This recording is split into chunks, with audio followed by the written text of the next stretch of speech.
Hi guys, आज हम लोग 2013 में आई हुई action scifi movie Pacific Rim को यहाँ पे रिकैप करेंगे। इस मूवी की IMDb रेटिंग 6.9 आउट ऑफ 10 है और ये रॉटेन टमेटो पे 72% फ्रेश है। ये मूवी आपको Amazon प्राइम वीडियो पे देखने को मिल जाएगी। मूवी की शुरुआत में हमको साल दिखाया जाता है 2013 का ही और हम लोग यहाँ पे देख रहे हैं कि बहुत ही ज्यादा बड़े बड़े एलियन सी मॉन्स्टर्स जिनको काइजू नाम से बुलाया जाता है वो एकदम से अचानक हमारे यहाँ पे आ गए हैं, क्योंकि एक इंटरडायमेंशनल पोर्टल होता है जिसको द ब्रीच बोला जाता है, वहाँ से वो लोग निकल के आए हैं। और ये जो ब्रीच हुआ होता है ये बेसिकली पैसिफिक ओशन के नीचे हुआ है और अगले 3 साल तक काइजू जो है उन्होंने पूरे अर्थ पे हैवक क्रिएट करके रखा हुआ है। और अर्थ में भी स्पेसिफिक जगहों पे, जैसे कि जो कोस्ट साइड में जो सिटीज होती हैं रिंग ऑफ फायर के अलोंग जो है उन सब में उसमें आती हैं जगहें जैसे कि सैन फ्रांसिस्को, सिडनी, काबो सैन लूकस, हांगकांग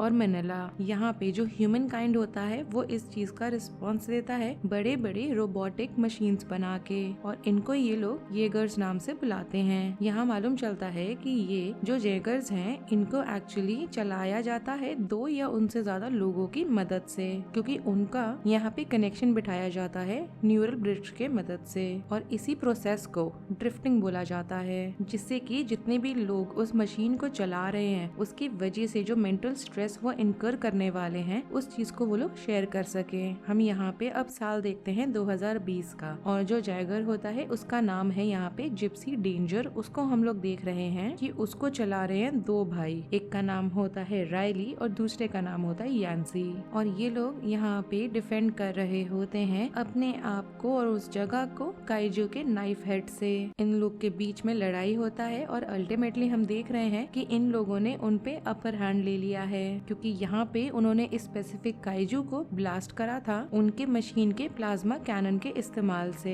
मगर इन्हें लगा था कि उन्होंने इसको मार दिया है, इनको नहीं मालूम होता कि वो स्पेसिफिक काइजू जो है वो अभी भी जिंदा है। नाइफ हेड दोबारा से आता है और इन लोग को एम्बुश करने लगता है, और जो जिप्सी डेंजर होता है उसको बहुत ही ज्यादा क्रिटिकली डैमेज भी पहुंचा देता है वो, क्योंकि यहाँ पे उसका जो लेफ्ट आर्म होता है उसको यहाँ वो काट देता है, जिसकी वजह से यान्सी जो है वो कॉकपिट के बाहर गिर जाता है और इसी फॉल की वजह से वो मारा भी जाता है। रायली किसी तरह से मैनेज करता है कि इसको वो वापस लेके जा सके, और ऐसा वो इसलिए कर पाता है क्योंकि जो बचा हुआ प्लाज्मा कैनन होता है उसको वो एक्टिवेट कर देता है, और ऐसा करने के प्रोसेस में फाइनली वो नाइफ हेड को भी मार पाता है। अब यहाँ पे उसके भाई की जो डेथ हुई है उससे वो इतना ज्यादा ट्रॉमेटाइज्ड होता है कि वो इस प्रोजेक्ट को ही यहाँ पे खत्म करने के लिए अपने आप को उससे निकाल देता है। बेसिकली वो उस जॉब को ही करना छोड़ देता है। अब हमें यहाँ पे 2025 दिखाया जा रहा है, जहाँ पे जो दुनिया के सारे गवर्नमेंट के जो हेड्स हैं वो यहाँ पे एक मीटिंग कर रहे हैं, और ये लोग यहाँ पे बेसिकली डिसाइड करते हैं कि ये लोग जो फंडिंग है उसको यहाँ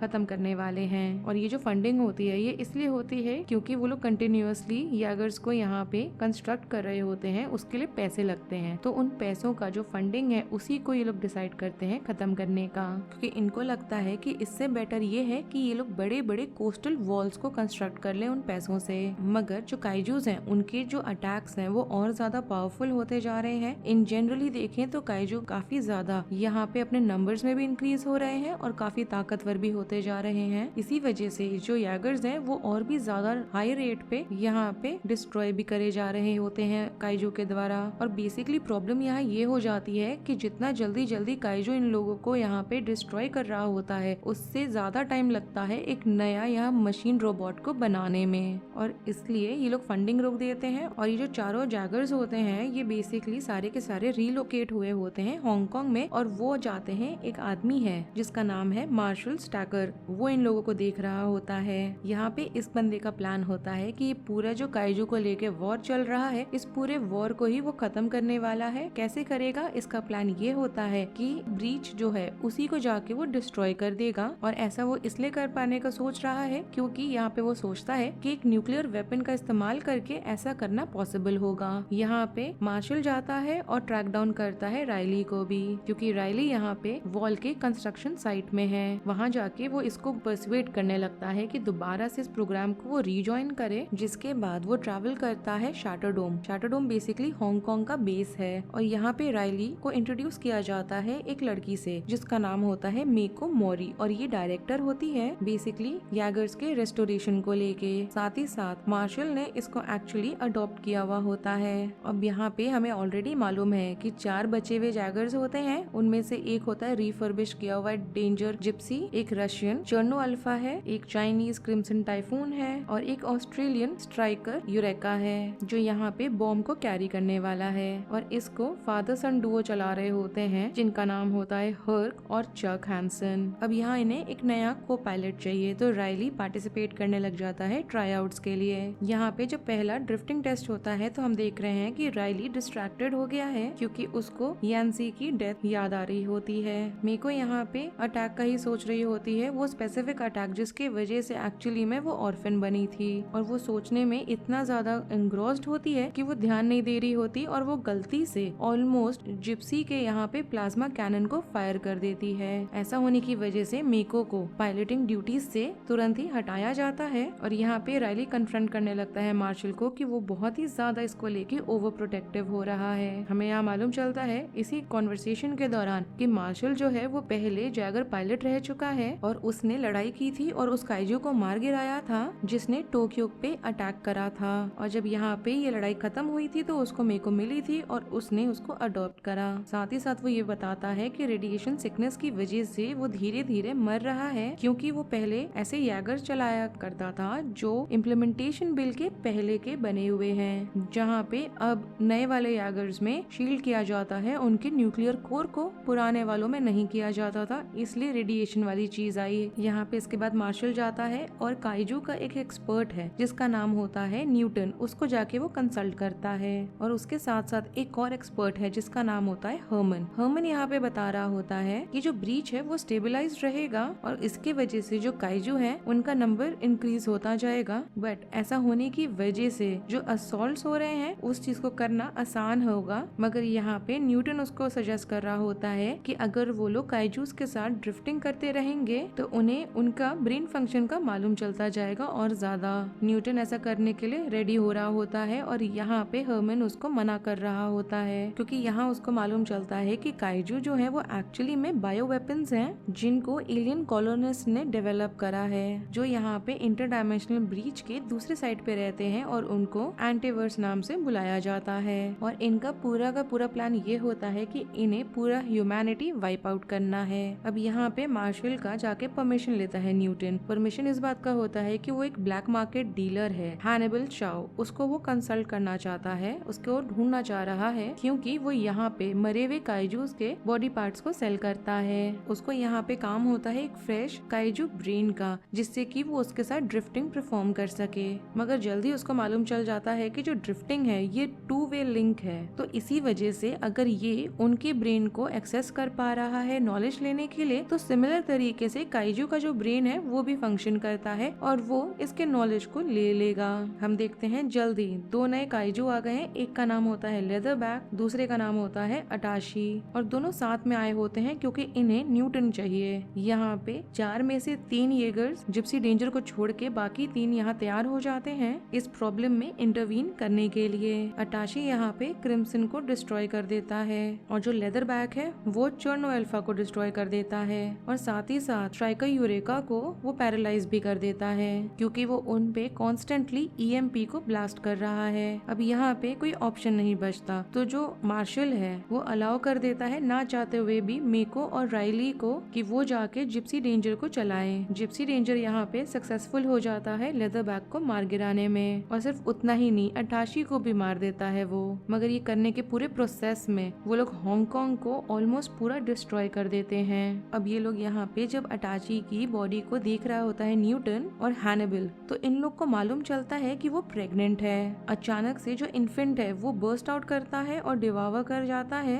हैनिबल को, मगर जल्दी खुद के एम्बिकल कॉर्ड के वजह से जो उसके अराउंड अराउंड रैप्ड है उससे वो स्ट्रैंगल होके वो खुद भी मर जाता है। अब यहाँ पे न्यूटन और हर्मन ड्रिफ्टिंग करने लगते हैं उस इन्फेंट के माइंड के साथ। तो उन्हें मालूम चलता है कि जो ब्रीच है वो तभी हो सकता है खुला जब यहाँ पे काइजू का डीएनए प्रेजेंट हो। अब यहाँ पे हर पिछले फाइट में क्योंकि उसको चोट आ गई थी तो यहाँ पे मार्शल पायलट करने लग जाता है, मतलब चलाने लग जाता है स्ट्राइकर यूरेका को, और वो जाता है चक के साथ ही साथ उसके साथ जिप्सी डेंजर भी है। ये लोग जब ब्रीच पे पहुंचते हैं तो उनको दिखाई देता है कि 3 काइजू उनके तरफ इमर्ज हो रहे हैं, मतलब कि ब्रीच से बाहर आ रहे हैं उस जगह को डिफेंड करने के लिए। उनमें से एक काइजू इतना बड़ा है कि आज तक इतना बड़ा काइजू उन्होंने नहीं देखा। यहाँ पे जो यैगर्स होते हैं वो एक काइजू को तो मार गिराते हैं और बाकी दोनों को चोट पहुंचाने में सक्सेसफुल हैं। मगर यहाँ पे स्ट्राइकर यूरेका जो है वो एक्चुअली इमोबिलाइज हो गया होता है क्योंकि जो सबसे बड़ा वाला काइजू है उसने उसको चोट पहुंचाया है।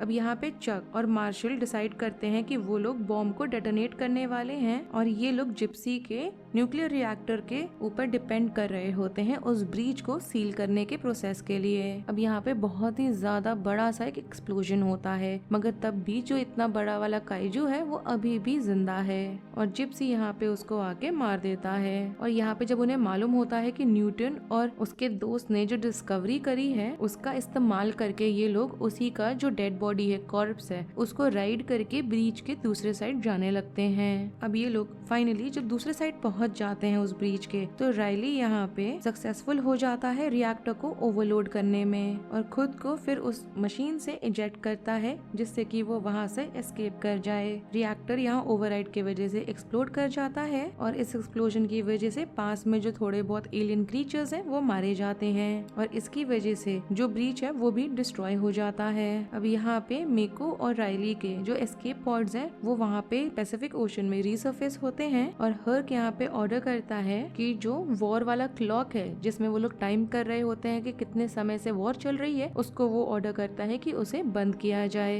इसका मतलब ये हुआ कि जो ह्यूमैनिटी है, मैनकाइंड है, वो फाइनली जीत गई है। हम यहाँ पे इन दोनों को हक करते हुए देख रहे हैं। ये लोग काफी खुश हैं कि फाइनली ये लोग जीत गए हैं और हम इनके बैकग्राउंड में बहुत सारे रेस्क्यू हेलीकॉप्टर्स को इनके तरफ आते हुए देख रहे हैं। हम लोग यहाँ पे अब इस मूवी के मिड क्रेडिट सीन की बात कर लेते हैं जहाँ पे हमें दिखाया जाता है कि हैनिबल जो है वो किसी तरह से काइजो इन्फेंट के अंदर से बाहर निकलने के लिए उसको कट कर रहा है और जब वो बाहर आता है तो जो उसने यहाँ पे अपना जूता लूज करा है उसके बारे में वो उसको कहाँ पर होगा उसको ढूंढने लगता है। और इसके साथ ही इस मूवी का रिकैप यहीं पे खत्म हो जाता है। अगर आपको ये रिकैप पसंद आया हो then do like the video, subscribe to my channel, share it with your friends and don't forget to follow me on Instagram. Link आपको नीचे डिस्क्रिप्शन बॉक्स में मिल जाएगा। Thanks for watching, bye.